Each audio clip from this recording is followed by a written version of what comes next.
ിരിക്കുന്നു Lashkar E തോയ്ബയുടെ commander Saifullah കസൂരിയാണ് മുഖ്യ സൂത്രധാരൻ എന്നുള്ളത് വ്യക്തമാണ്. ലഷ്കർ ഇ തോയ്ബയുടെ 2019 തുടങ്ങിയ ദ റെസിസ്റ്റൻസ് ഫ്രണ്ട് എന്ന TRF വിഭാഗമാണ് അതിനിഷ്ഠൂരമായ ആക്രമണം പഹൽഗാമിലും ബൈസരൻ വാലിയിലും നടത്തിയിരിക്കുന്നത്. സുരക്ഷയ്ക്കായുള്ള ക്യാബിനറ്റ് സമിതി 11 മണിക്ക് ചേരുകയാണ്. പ്രധാനമന്ത്രി നരേന്ദ്രമോദി രാജ്യത്ത് തിരിച്ചെത്തിയിരിക്കുന്നു. കേന്ദ്ര ആഭ്യന്തരമന്ത്രി അമിത്ഷാ ശ്രീനഗറിലുണ്ട്. അല്പസമയത്തിനകം ക്യാബിനറ്റ് കമ്മിറ്റി ഓൺ സെക്യൂരിറ്റീസ് ആരംഭിക്കും. ഇപ്പോൾ പി ബസന്ത് വിവരങ്ങളുമായി ഡൽഹിയിൽ നിന്ന് തുടരുന്നു.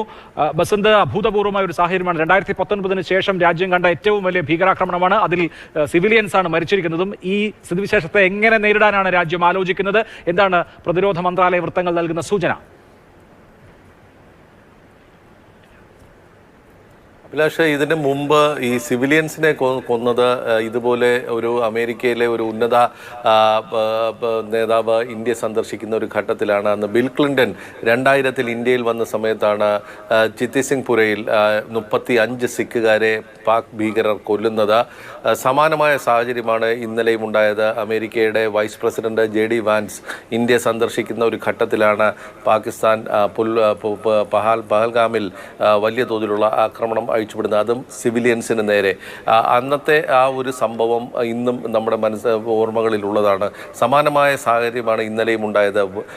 നിരായുധരായ യാതൊരു വിനോദസഞ്ചാരത്തിന് മാത്രം എത്തിയ രാജ്യത്തിൻ്റെ വിവിധ ഭാഗങ്ങളിൽ നിന്ന് എത്തിയവർക്ക് നേരെയാണ് ഭീകരർ നിറയൊഴിച്ചത് എന്നുള്ളതാണ്. പ്രതിരോധ മന്ത്രാലയത്തിൻ്റെ ഇന്നലെ രാത്രി തന്നെ നോർത്തേൺ ആർമി കമാൻഡർ ഡൽഹിയിലുണ്ടായിരുന്നു. അദ്ദേഹം MB സുചീന്ദ്രകുമാർ അദ്ദേഹം ഇന്നലെ തന്നെ മടങ്ങുന്ന ഒരു സാഹചര്യമാണുള്ളത്. മാത്രമല്ല, ഈ ടെറൈൻ അല്ലെങ്കിൽ ഈ ബൈസാരൻ താഴ്വര എന്ന് പറയുന്നത് കുതിരപ്പുറത്തോ അല്ലെങ്കിൽ കാൽനടയായോ എത്തിപ്പെടാൻ മാത്രം കഴിയുന്ന പുൽമേടുകളാണ്. അവിടെ വാഹനങ്ങൾ എത്തിപ്പെടാൻ വലിയ പാടുള്ളൊരു സ്ഥലം കൂടിയാണ്. അപ്പോൾ ഇന്നലെ ഈ സംഭവം പുറത്തറിയുന്ന ഒരു ഘട്ടത്തിൽ, അതായത് ഉച്ചയ്ക്ക് 2:45 നടന്ന സംഭവം വൈകിട്ട് 4 മണിയോടുകൂടിയാണ് പുറം ലോകം അറിഞ്ഞു തുടങ്ങിയത്. ഇത്തരത്തിലൊരു ഭീകരാക്രമണം നടന്നു എന്നുള്ളതും നിരവധി പേർക്ക് പരിക്കേറ്റു എന്നുള്ളതും ആൾക്കാർ കാഷ്വാലിറ്റീസ് ഉണ്ടായിട്ടുണ്ട് എന്നുള്ള വിവരങ്ങൾ പുറത്തു വരുന്നത് അപ്പോഴാണ്.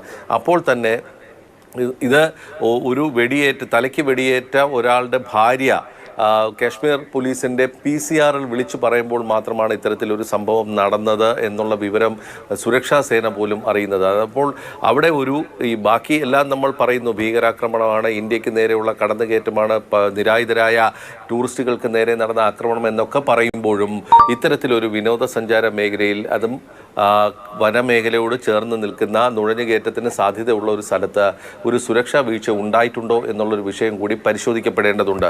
പഹൽഗാമിൽ ഏകദേശം 2000-ഓളം വിനോദസഞ്ചാരികൾ പല ഭാഗങ്ങളിലായിട്ടുണ്ടായിരുന്നു എന്നുള്ളൊരു വിവരമാണ് പുറത്തു വരുന്നത്. അപ്പോൾ അങ്ങനെയാണെങ്കിൽ